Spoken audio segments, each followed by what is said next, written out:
there are people who just say the most horrible things and they have no breaks. There's supposed to be, there's something in your heart and something in your mind, and it's supposed to travel down to your tongue. But on the way, there's supposed to be some breaks.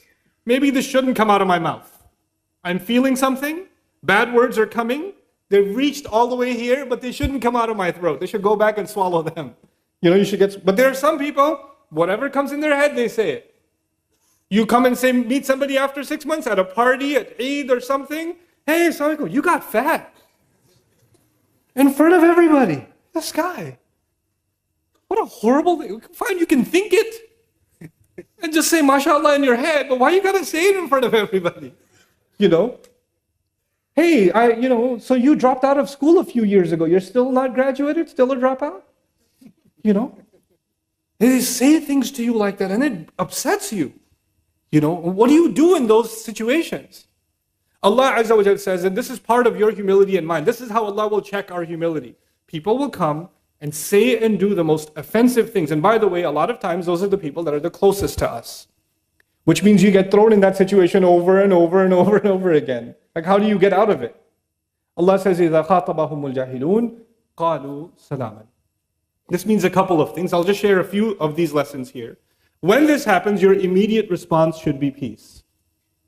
قَالُوا سَلَامًا could also mean farewell. They say, peace, I don't want any more of this conversation.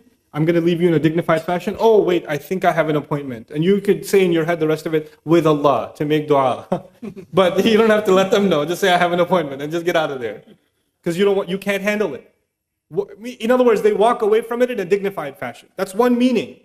When obnoxious people come to you, find a way of, what Quran will later in the surah say, marru kiraman, they pass by it in a dignified fashion. Another is when people are coming and there are some people who try to say things to get you angry. They actually enjoy doing that. They'll say things just to provoke you. And some of them know exactly what to say because they've been in conversation with you before and they know what sets you off, so they know exactly what buttons to press and get under your skin.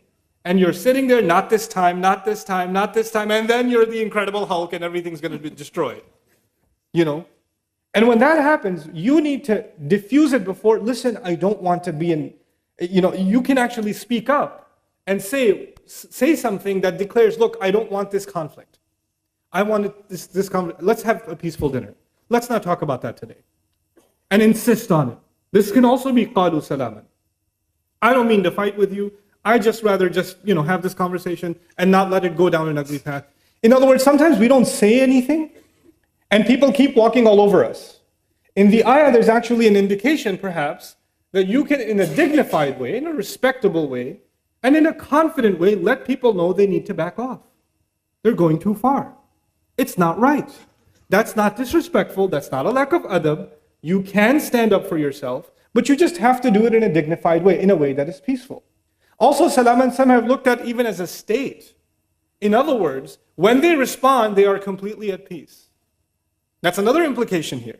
When obnoxious people are talking to you, they're getting under your skin, they're making you upset, they're saying lie after lie after lie, and you have to sit there and listen to it like it's true.